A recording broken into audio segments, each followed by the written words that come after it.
Did the world wars, revolutions, and big events of human history evolve naturally, or were they calculated and pre-planned?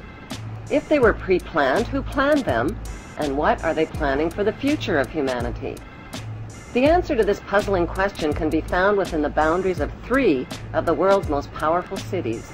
Those 3 cities belong to no nation and pay no taxes. They are Washington's District of Columbia, which is not part of the city of Washington or of the United States, the inner city of London, which is not part of London or England, and Vatican City, which is not part of Rome or Italy. These cities, called city-states, have their own independent flag, their own separate laws, and their own separate identity.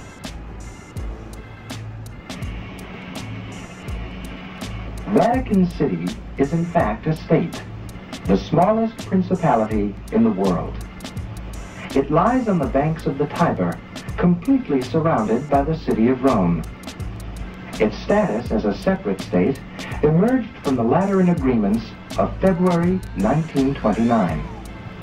It has its own newspaper, postal service, radio and television station, its own flag, and a population of about 1,000. The Vatican also has its own army of Swiss guards, and it even has its own prison. The Vatican rules over approximately 2 billion of the world's 6.1 billion people. The colossal wealth of the Vatican includes enormous investments with the Rothschilds in Britain, France, and the USA, and with giant oil and weapons corporations like Shell and General Electric. The Vatican solid gold bullion worth billions is stored with the Rothschild-controlled Bank of England and the U.S. Federal Reserve Bank.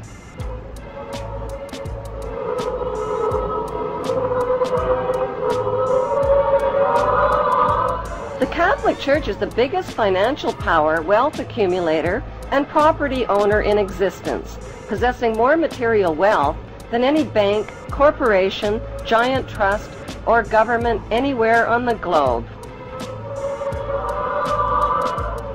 The Pope, who is the visible ruler of this colossal global wealth, is one of the richest men on earth.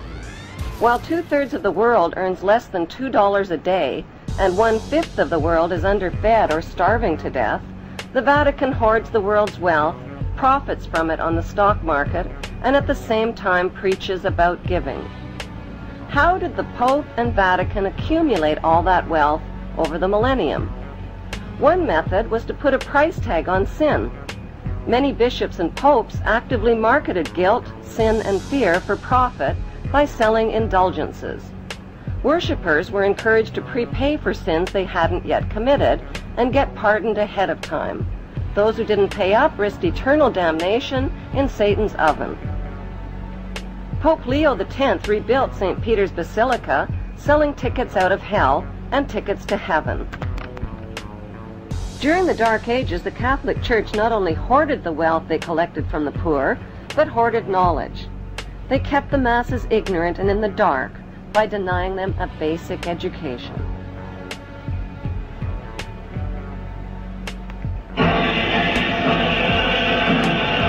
More than 60,000 armed Christians were on their way to reclaim Jerusalem from the infidel. Between 1095 and 1291 AD, the Pope launched 7 bloodbaths called the Christian Crusades, torturing, burning, beheading, and mass murdering hundreds of thousands of Muslims and Jews in the name of God. The Pope's brutal soldiers were called Knights Templar or Knights of the Temple of Solomon and evolved into today's secretive brotherhood called the Freemasons.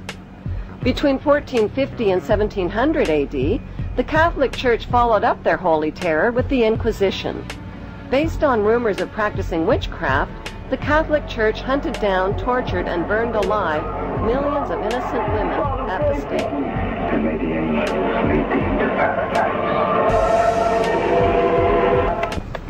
During World War II, the Vatican was criticized for supporting Hitler and his Nazi regime. To this day, the Vatican is still under investigation for plundering Nazi gold from the Swiss bank accounts of Jewish Holocaust victims. Over the past 5 decades, more than 1,500 priests and bishops have been identified in the sexual assault of tens of thousands of boys and girls in their trusting congregations and orphanages? Why is this filthy rich institution preaching spiritual values of poverty and chastity while cardinals, bishops, and priests cover up their crimes of sexual abuse? Why has the church fought and resisted the compensation claims of their sexually, emotionally, and spiritually traumatized victims? Like Vatican City, London's inner city is also a privately owned corporation or city-state, located right smack in the heart of Greater London. It became a sovereign state in 1694 when King William III of Orange privatized and turned the Bank of England over to the bankers. By 1812, Nathan Rothschild crashed the English stock market and scammed control of the Bank of England. Today, the city-state of London is the world's financial power center and the wealthiest square mile on the face of the earth. It houses the Rothschild-controlled Bank of England, Lloyd's of London, the London Stock Exchange, all British banks, the branch offices of 385 foreign banks, and 70 U.S. banks. It has its own courts, its own laws, its own flag, and its own police force. It's not part of Greater London or England or the British Commonwealth and pays no taxes. The city-state of London houses Fleet Street's newspaper and publishing monopolies. It is also the headquarters for worldwide English Freemasonry and headquarters for the worldwide money cartel known as the Crown. Contrary to popular belief, the Crown is not the royal family or the British monarch.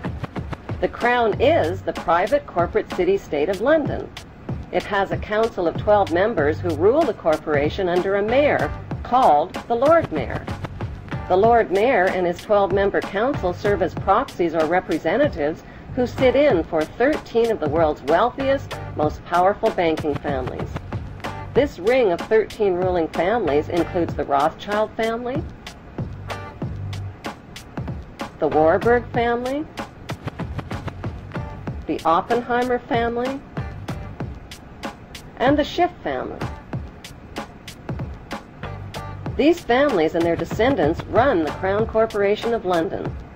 The Crown Corporation holds the title to worldwide Crown land in Crown colonies like Canada, Australia, and New Zealand. The British Parliament and the British Prime Minister serve as a public front for the hidden power of these ruling Crown families. Like the city-state of London and the Vatican, a third city-state was officially created in 1982. That city-state is called the District of Columbia and is located on 10 square miles of land in the heart of Washington. The District of Columbia flies its own flag and has its own independent constitution. Although geographically separate, the city-states of London, the Vatican, and the District of Columbia are one interlocking empire called Empire of the City. The flag of Washington's District of Columbia has 3 red stars, one for each city-state in the 3-city empire. This corporate empire of 3 city-states controls the world economically through London's inner city, militarily through the District of Columbia, and spiritually through the Vatican. The Constitution for the District of Columbia operates under a tyrannical Roman law known as Lex Fori, which bears no resemblance to the U.S. Constitution. When Congress passed the Act of 1871, it created a separate corporate government for the District of Columbia. This treasonous act allowed the District of Columbia to operate as a corporation outside the original Constitution of the United States and outside of the best interests of American citizens.